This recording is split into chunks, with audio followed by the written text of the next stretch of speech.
Okay, so welcome to the seminar of the Astani Department of Civil and Environmental Engineering. Today our speaker is Qiang Yu. Qiang is a research assistant professor at Northwestern University in Evanston, Illinois.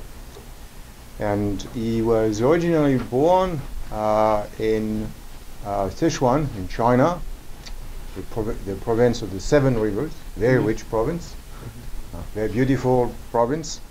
Then he studied in Tongji University in Shanghai, where he received his Bachelor in Science.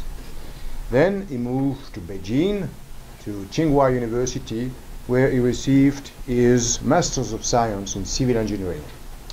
And then he moved to Northwestern, where he received his PhD with Zdenek Bazant. We have an expert who corrected me on my pronunciation of Bazant.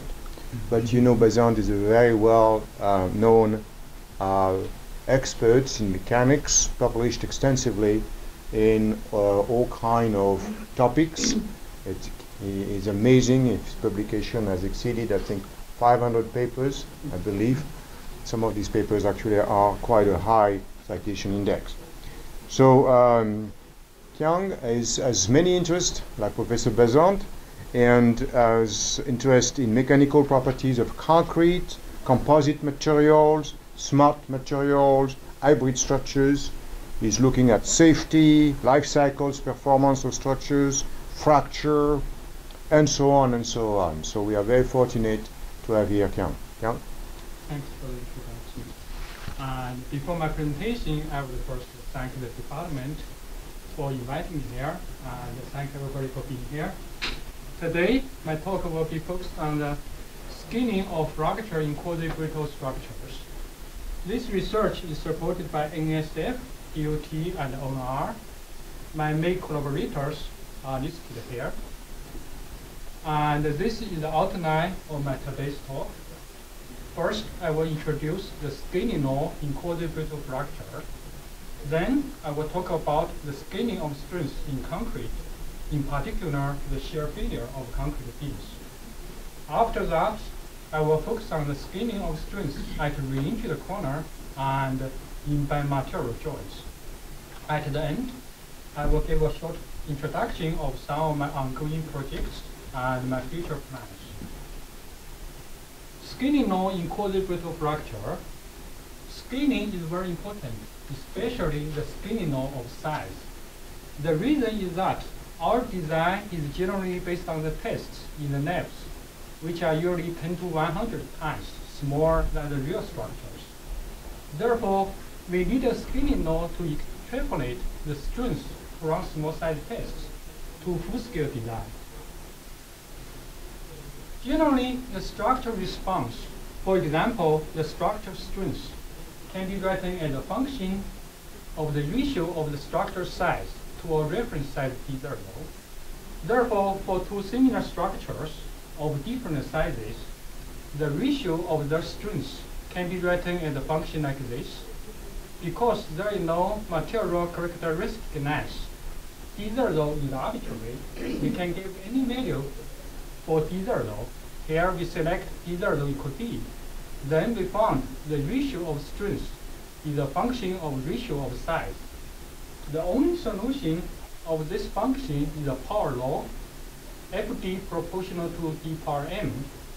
This power law skinning can be seen in ductile materials. For example, elastoplasticity, m equals 0. In log scale, we can say the structure strength is a horizontal line. It is size independent. And this power law skinning can also be seen in brittle materials. For example, in linear elastic fracture mechanics, m equals minus 0.5. And in double log scale, it is a straight line with a slope minus 1/2. This represents a strong side effect. You can say the strength of the structure decreases with the size increasing. Unlike the brittle and the ductile materials, the quasibrittle materials are unique. They are heterogeneous without a plastic matrix.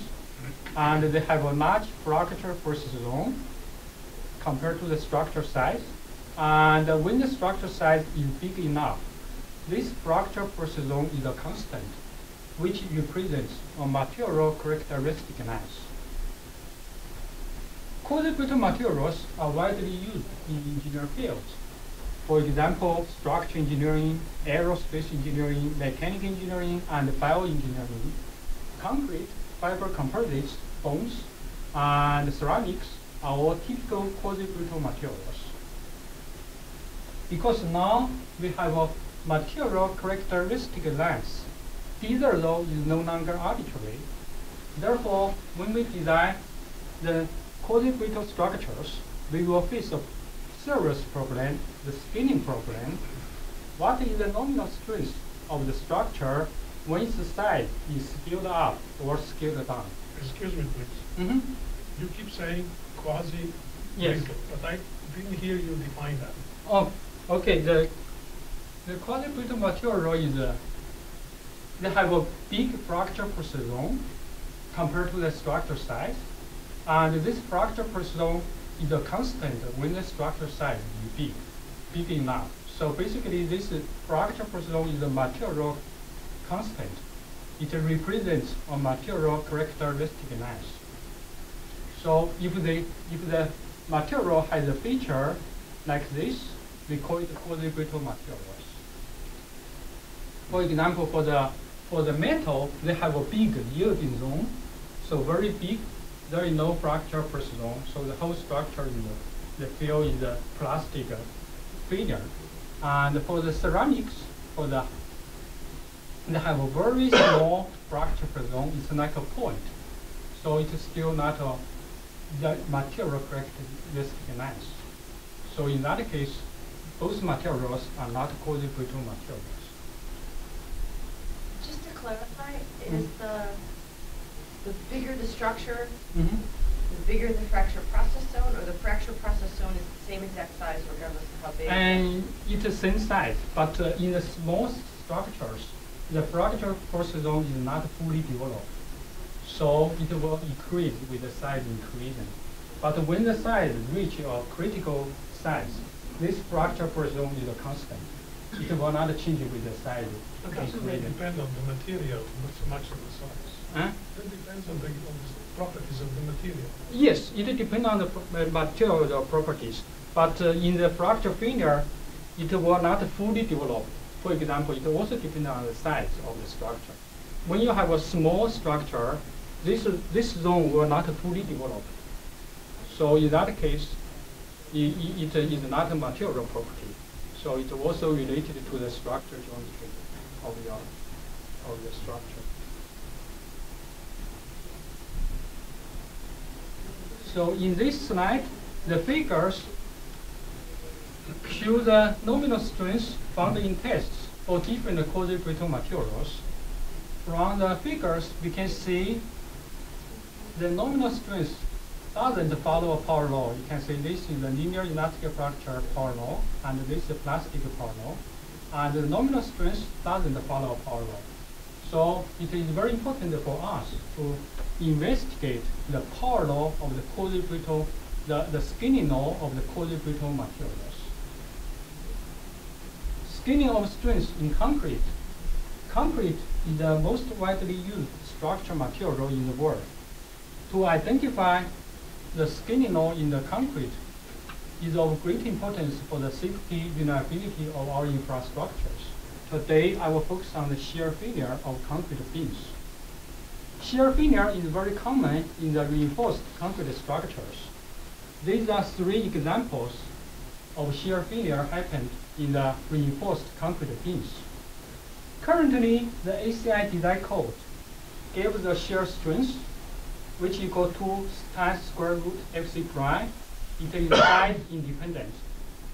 Here, the big V is the shear capacity, BW is the thickness of the beam, and B is the depth of the beam.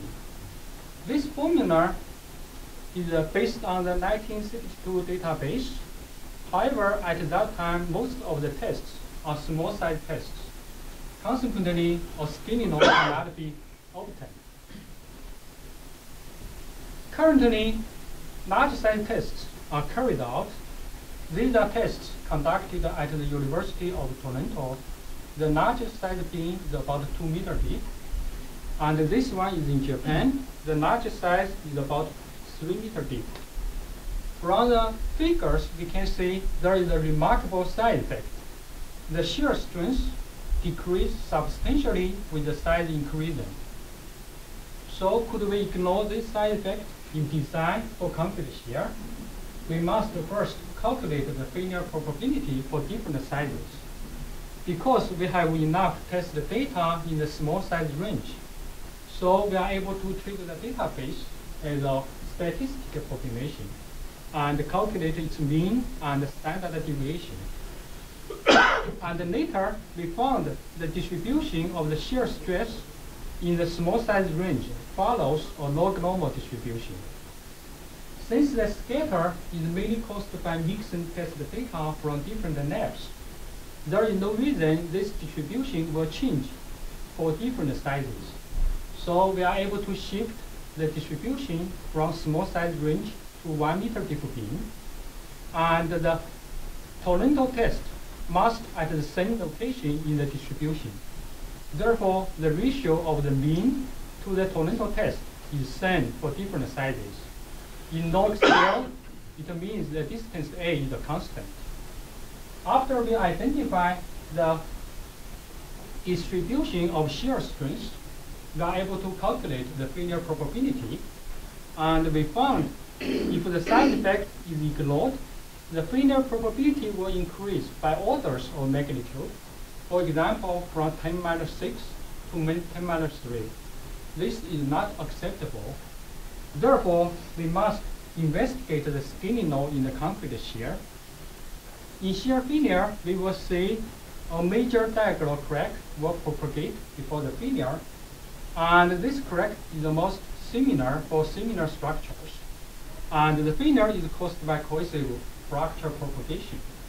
Therefore, this crack is like a notch, and the scaling law is characterized by the geometry of this beam and also this crack. Therefore, we are able to write the failure solution function for the concrete shear. Here, sigma n is the shear strength, sigma 0 is the nominal strength, and GF is the fracture energy, and the others are the geometry parameters. When the size of the beam is very small, the crack opening W is also very small when the crack goes through the whole cross-section. So it means at the failure, there is almost no cohesive softening. Therefore, the fracture energy is not important for the failure. So we rewrite the failure solution function without GF, and then change it to a dimensionless form. From here, we can see all the other parameters are constant because they are geometry parameters. Therefore, the first parameter must be a constant. So for small size beam, the shear strength is a constant. On the other hand, if the size of the beam is very big, the fracture precision is a point compared to the structure. Therefore, according to the linear elastic fracture mechanics, the stress at the crack tip is infinite. So we cannot use the cohesive strength to describe the failure. Similarly, we rewrite the failure solution function without sigma 0, and then change it to a dimensionless form. Again, for the similar structures, all the other parameters are constant. The first one must be a constant too. So from here, we found for large size beams, the shear strength is proportional to 1 over square root d. It is linear elastic fracture mechanics. Knowing the small size asymptote and the large size asymptote, we are able to use the database to identify the transition to complete the scaling law for the concrete shear. This is called asymptotic matching. Here, statistical analysis is used to minimize the bias due to the uneven sampling. We can see there are a lot of data in the small size range and only a few data in the large size range. So we gave a big weight for large size beams and a small weight for small size beams. a new shear design formula is proposed, and the reinforcement ratio and the geometry of the beam are taken into account. Here we can say if a skinny law has a fall like this, is called type 2 side effect law.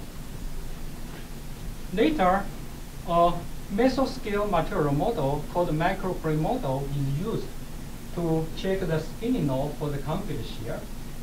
Unlike the traditional method to directly calculate the stress tensor from the strain tensor, the basic idea of this material model is to project the strain tensor to strain vectors on the plates. All these plates represent the surface of the material surface, and then calculate the stress vectors on the planes according to the constituent law, and then use the principle of virtual work to get the stress tensor. Therefore, this model is able to capture the micro cracks in the segment of concrete. And this model is developed in our group and is widely used in concrete simulation. This video shows a simulation of the explosion in a reinforced structure. This simulation is done by the Army. They use our material model. And also this is simulation of the Toronto tests.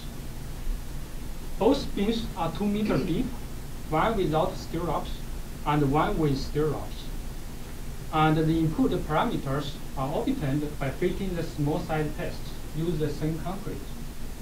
From here we can see the simulation results agree with the measurements very well, and the crack pattern is also very realistic.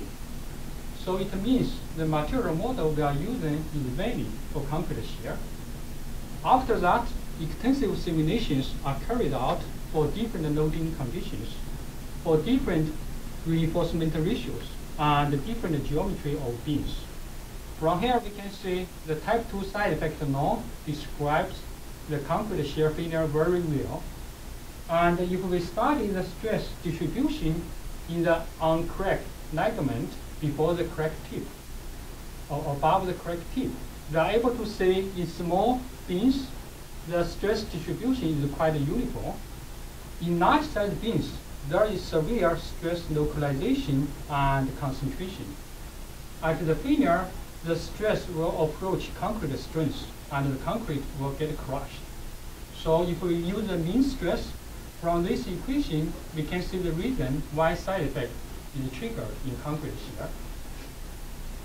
Skinning of strength at reentrant corner. In concrete shear, the geometry of the beam is regular, so the only singularity is happened at the tip of the crack. So we are able to use the dimensional analysis to get the type 2 side effect. However, a lot of structures have a complex geometry.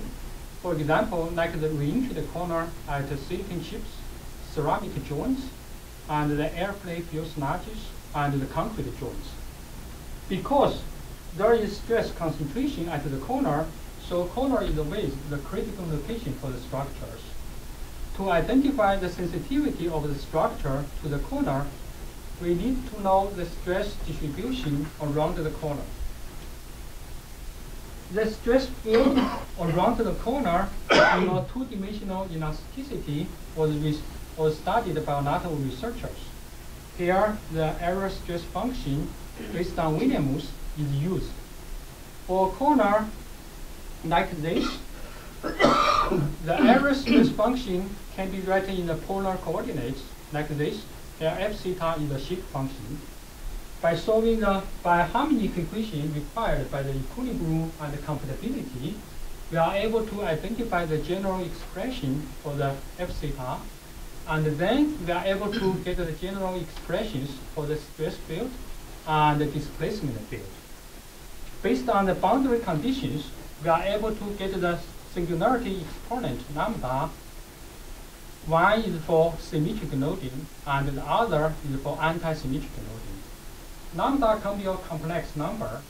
However, in an isotropic material, for a corner with 2 alpha bigger than pi, the smallest positive lambda, which corresponds to the strongest singularity, is the real number. So here we don't need to consider consider the complex number for lambda. Other than a notch, lambda will not equal to 0.5 for any corner.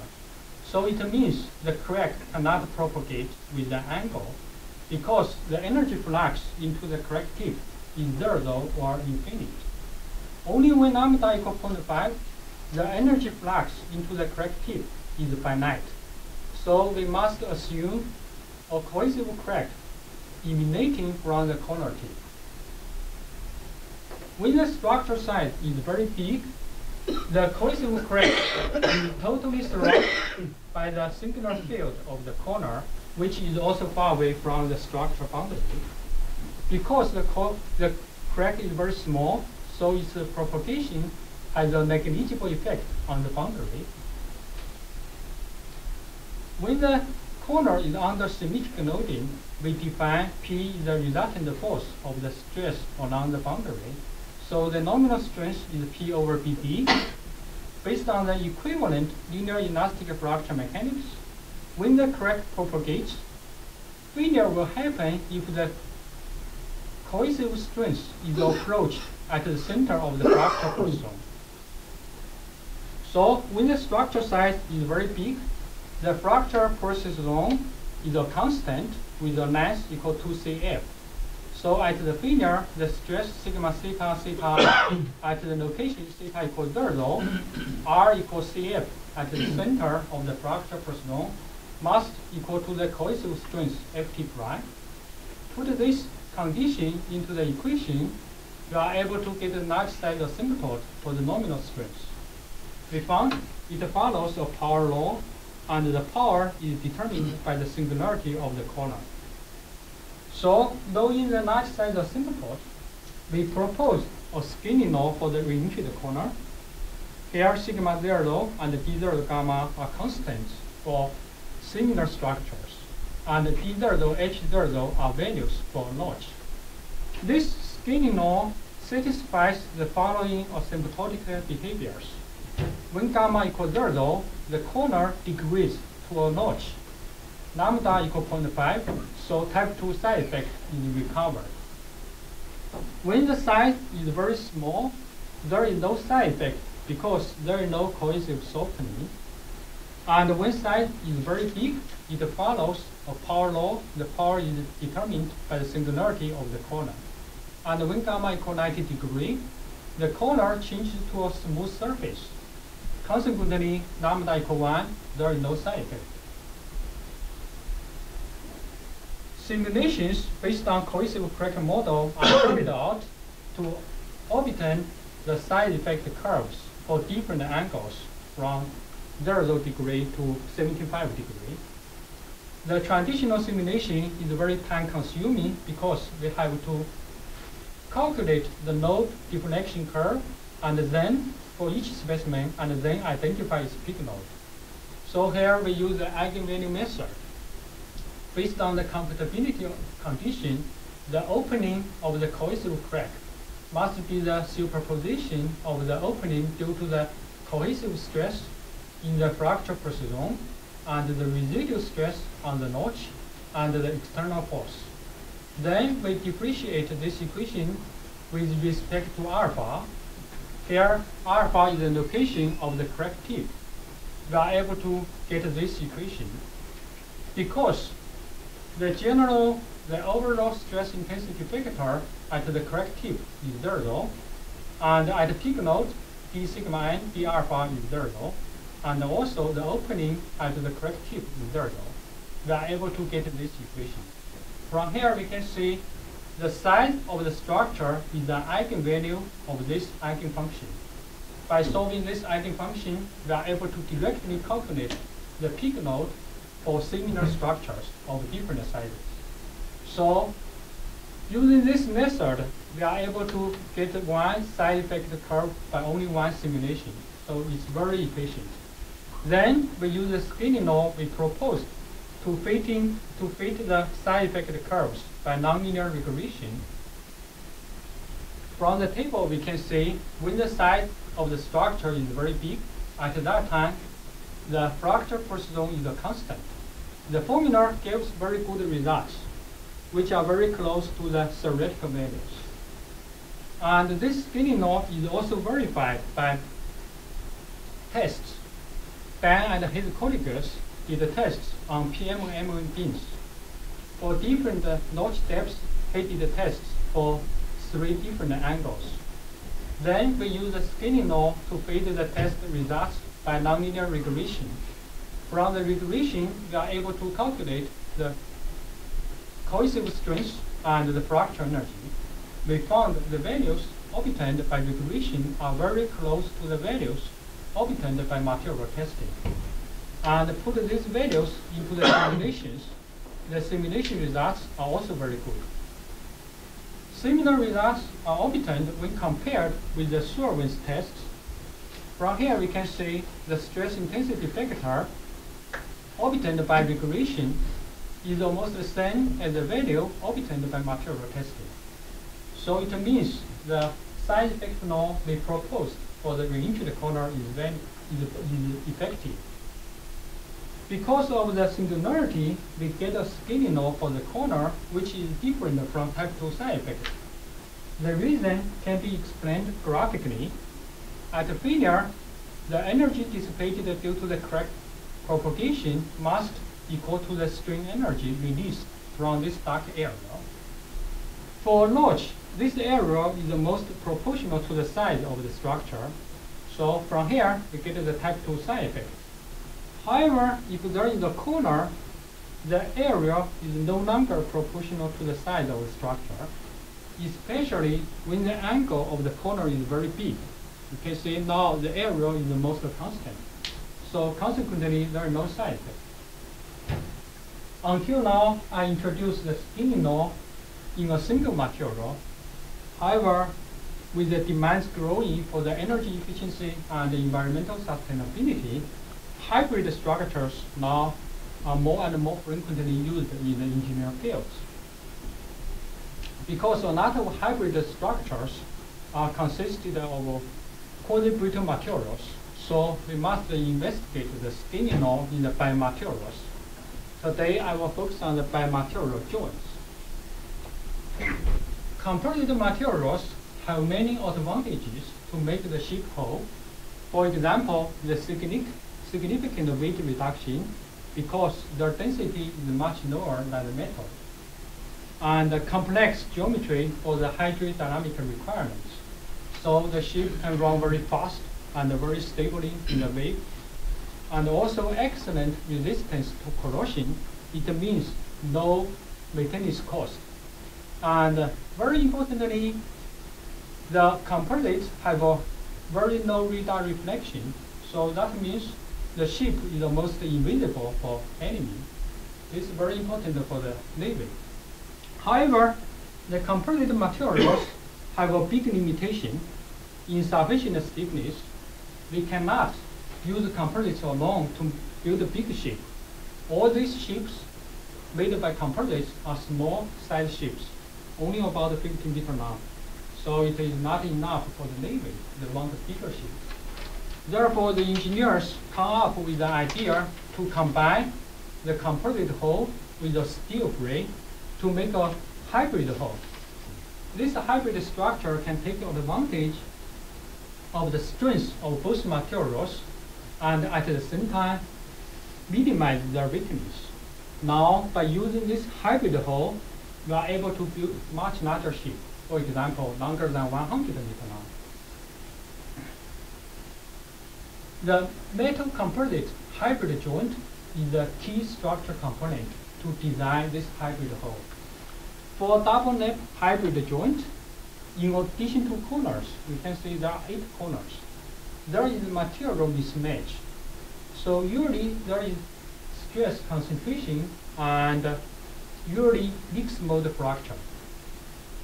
Metal, for example, steel is well known of ductile material. There is no material characteristic length, so there is no side effect. However, the fiber composites are typical quasibrittle materials. They have a material characteristic length. So we need to investigate the scaling law in this hybrid structure for safe design. Here we define the nominal strength sigma n equal P over PP. P is the load capacity, E is the length of the interface, and B is the thickness of the joint.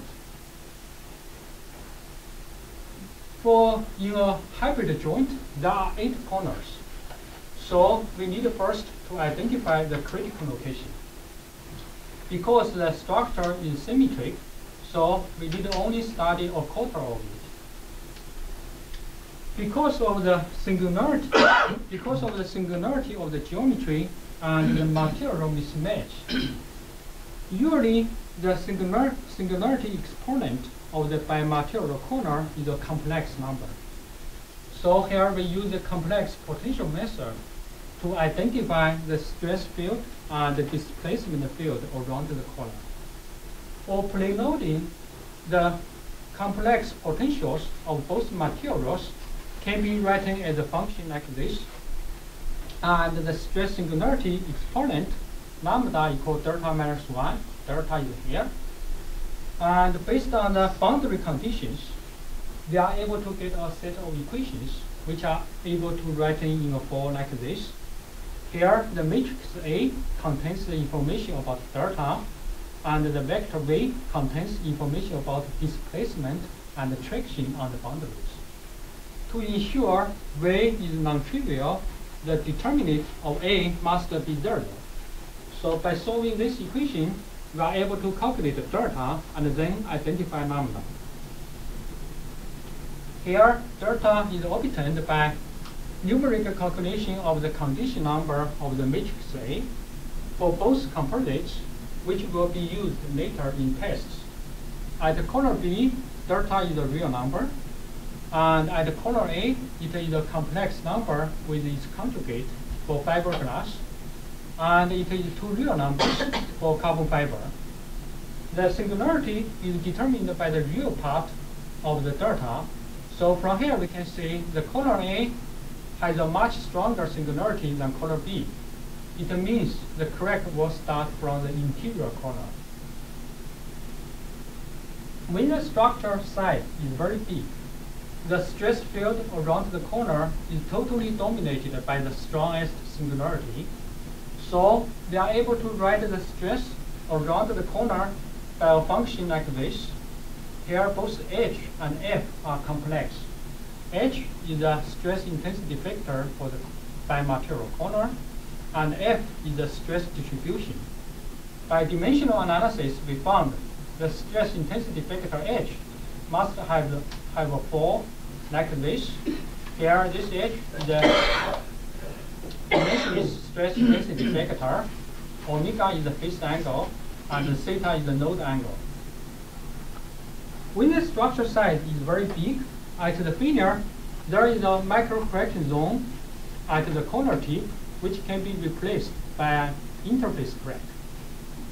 The singularity exponent of this crack is a complex number. However, its real part must equal to minus 0.5. Otherwise, the energy flux into the crack tip is not finite. Because the structure size is very big, therefore this crack is totally surrounded by the singular field.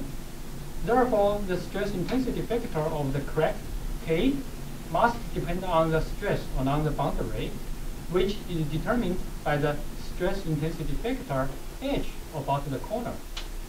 We found K is related to H by this equation. For an interface crack, the stress in front of the crack tip and the displacement jump behind the crack tip can be expressed by these two equations. Here, the normal stress is the real part, and the shear stress is the imaginary part. Similarly, the opening is the real part, and the shear slip is the imaginary part. So, for very small crack advance, we are able to calculate the energy release rate from the limiting case of this integral.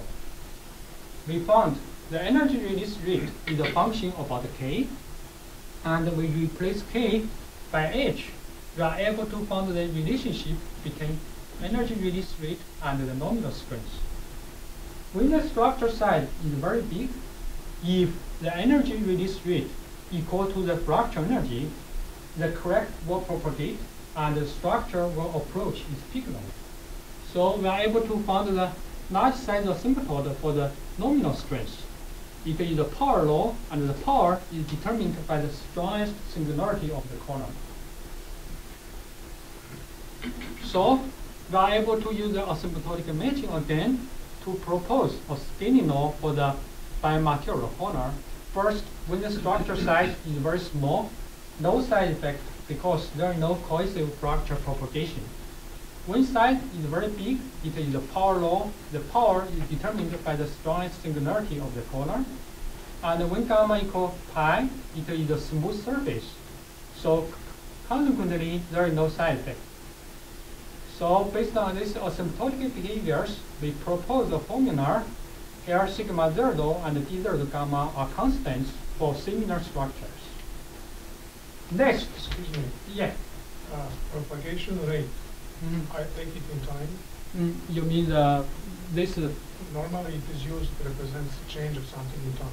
And this is a static analysis. Exactly. That's why I'm asking the question. Yeah. No time. We don't consider time. So, what does the rate refer to?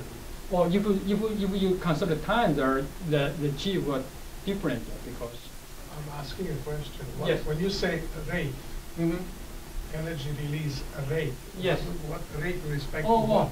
Oh, the rate is about the distance, for example, how long so it it goes. is a space rate. Yes. With Yes. respect to space coordinates. Yes. Yes. Right. Thank you. Of course, there are also the time rate. But wait, you said it's a static problem. Yes. No, this is static problem. We currently are studying the static the fracture behavior. Of course, later we will do the dynamic test. So it refers to the distribution, geometrical distribution feature of a crack. Yes. Thank Yeah, you. I agree.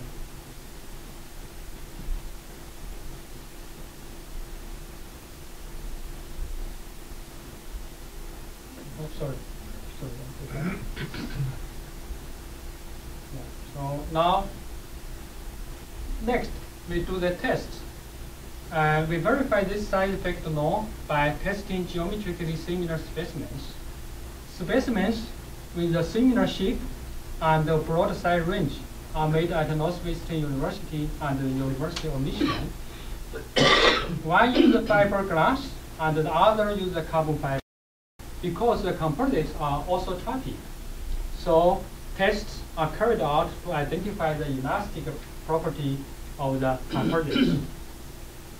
This is the setup of the tests. LVDT and strain gauges are used to monitor the possible bending moment to ensure the uniaxial tension. In the tests, all the specimens are filled by interfacial fracture. The correct propagation can be observed from the denomination of the composites. From the photos, we can see the correct did start from the interior corner. A remarkable side effect is observed in the tests. Despite the scatter, we can see the side effect recorded in the tests seems to agree with the theoretical analysis very good. We can see the large size asymptote is almost the same when compared to our theoretical calculation. In the design, we also need to know the fracture energy GF for this hybrid joint. So by fitting the test results, we are able to get the constants sigma zero and d zero. With the help of the large size asymptote, we are able to get this equation includes sigma zero, d zero, and the fracture energy. Unfortunately, we cannot measure the fracture process zone size because the failure of the test is very dynamic. Therefore, we couldn't calculate GF directly from this equation. So numerical simulations are carried out to identify the size of the fracture process zone. Simulations are carried out in abacus, cohesive element is used, and the mixed mode fracture is assumed. The video shows the simulation of the large size specimen. The video reproduces what we saw in the tests very well. You can see the failure is very dynamic. And when compared with the measurements, we can say the simulation results are very good for different sizes. However, in small size specimens, the fracture zone is not fully developed because the residual shear stress is bigger than 0. Only in large size specimen, the fracture zone is fully developed because the residual shear stress is 0 at the peak node. So you can see the residual stress at the peak node at the corner tip is 0. So we reproduce the stress profile for the large size specimen and found the size of the fracture zone is about 23 millimeter. So here. And then we first calculate the small g. Based on the boundary conditions, we are able to calculate the displacement field around the corner. And because the crack is very small, so its propagation has a negligible effect on this displacement field. Therefore, we are able to use the g integral to calculate the small g. And then we put the length of the fracture zone into the equation. Now we are able to calculate the fracture energy. We found it is very close to the value we used in the simulation. That's why our simulation results are so good. And also, some engineers suggested to taper the steel block to mitigate the side effect. Now we know the side effect is determined by the singularity of the corner, so we calculate the singularity for different angles. We found that the singularity increased a little bit, and then increase, and then decrease quickly. In the practical range, the singularity is almost the same. So it means this method is not efficient. By studying the scaling law in the quasibrittle structures, we found incorrect scaling will increase the failure probability by orders of magnitude. And the dimensional analysis shows there is a type 2 side effect in the concrete shear failure. And the singularity at the reentrant corner yields a scaling law which is different from the type 2 side effect. And the analysis of complex singularity at the biomaterial corner yields a scaling law for hybrid joints. And the experiments and simulations confer the scaling of strength in concrete beam at the reentrant corner and in biomaterial joints. Before I finish my talk, I would like to talk a little bit about some of my ongoing projects and my future plan. One project now I'm working on is the side effect transition. Theoretical study and experiments show there are different side effects for notched and unnotched specimens. Investigation the transition between these two side effects will help us understand the boundary layer effect and the nominal model of concrete. So now we are experimentally and numerically studying the transition from the shallow notch to deep notch. We cast about 100 concrete beams, and then we will cut notches. Later we will test them. And also we use the particle model to simulate the notched and unnotched specimens. This model is very good to capture the microstructure of the concrete. And this video shows the simulation. It doesn't work? Okay, that's fine. So next project is to identify the cohesive fracture softening. Bilinear softening of cohesive crack model is widely used to describe the fracture in concrete, fiber composites, and biomaterials. However, it is very difficult for us to directly identify the total fracture energy in the test, because to approach its asymptote requires extremely large specimens. So we are proposing a method by taking advantage of this intermediate asymptote, which is in a size range testable in the lab, to first identify the initial fracture energy and then determine the complete bilinear softening. Now the identification of this intermediate asymptote is carried out in concrete, sandwich beams, and the bones. We did a test on the cow femur. And also long-term performance of critical structures. This research is supported by NSF and the Department of Transportation. I'm studying the reliability and serviceability of the press-stressed concrete bridge. Currently, a lot of concrete bridges are suffering from excessive long-time deflections, which not only shorten the life cycle of the bridge, but also impose a big threat to the safety of the bridge. So now we are working to find efficient and innovative methods to model the concrete creep, differential shrinkage, and steel relaxation to predict the life cycle performance of the bridge. This is the bridge now I'm working on, and there is a video shows the simulation.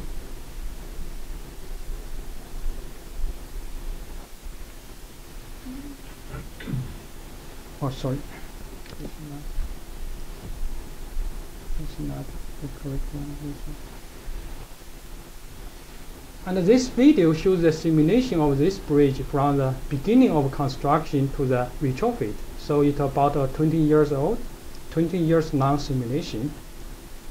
It only takes us about 2 hours.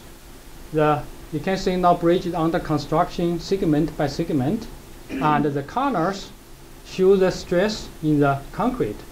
Knowing the history of the stress and the strain in the concrete and the steel is very important for us to predict the future behavior of the bridge and also to do good retrofit design.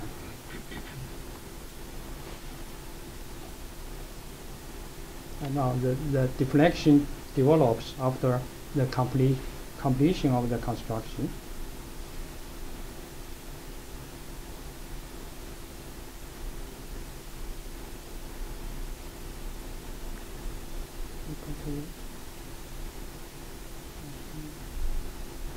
And also I'm working with the Reentrant committee to improve the current creep and shrinkage design by inverse analysis. If we have enough technical data, we can do three-dimensional simulation to back calculate the complex function of concrete. However, due to the security reason or a lot of other reasons, it is very difficult for us to get enough technical data for three-dimensional analysis. Usually what we get is the measurements of the deflections. So now we are trying to explore the asymptotic slope of the deflection growth to identify the realistic values for creep and shrinkage analysis. The initial results based on 55 bridges are very good. Now we are working to collect more data from old bridges and new bridges. And in the future, I would like to develop research programs to investigate and predict the structural material behaviors with the aim of improving the safety, reliability, and sustainability of our infrastructures. For example, the analysis of advanced structures and the reliability of critical structures. So I think I will stop here, and thank you very much, and I would like to answer questions. Do we have questions? I have a question. You showed the slide in which you compared the compression zone in a simple beam. You said the small beam had a relative uniform distribution for failure zone. Yes. And the large beam had, I could see like 4, 5, 6 strain localizations. No, that's not. That's move. The peak node in the ligament is moving. At initially, the location for the peak node is the maximum stress is at a different place. So I can show that. I think it was maybe the first third of your slide or something like that. I don't remember exactly. I think it should be here. Oh, sorry. No, it was before this, I think. This one, I think, right? Yeah, right on the right hand side. Yes. Can you explain that, please? Yes, and this actually this is not a multiple peak. This is for example, at when this is the measurement or simulation? Simulation. This is simulation because you cannot do measurement. You cannot put a strain gauge inside the concrete. So that's why we needed to calibrate this material model. So that's why first we, for example. So why do you get strain localizations if it is a uniform numerical model? And no, this model is not a uniform model. This is a damage model. Fracture, I think this is the damage model to simulate the concrete. I'm looking at Yes. little peaks just before the Yes. end of the fracture. For example, this one. Yes. So right This there. one is at 10% of the peak node. This one is 20%. When you with the peak with the node increase, this location is moving, and at the failure, this location is moved to very close to your. So these your are like peak. snapshots plotted on the same plot Yes, at yes. different times Yes. of the evolution Yes. of the process. Yes. Oh, okay, Yes. okay. Now I understand. Sorry for that Okay. confusion. Because for this one, this doesn't happen. It's very uniform, the whole stress. It's like it increases uniformly, but for this one, it doesn't. At the beginning, is elastic behavior. We know the top fiber has the maximum stress. So we get the maximum stress at here. But with the damage develops, the stress will localize and it will move down. First, there is some damage happens there, so more stress is taken by this portion, and then it moves down. So this is like a derivative of the peak Yes. of the edge Yes. of the failure zone. Or something Yes. like Yes. that. Okay. Yes.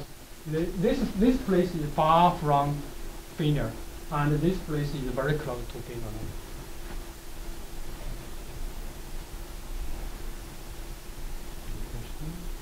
A quick one. Hmm. Have you looked at fatigue or the growth of the rupture mechanisms with number of cycles?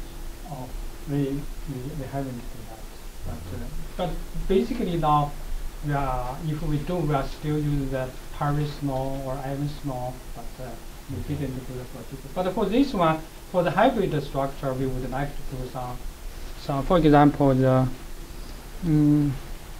currently.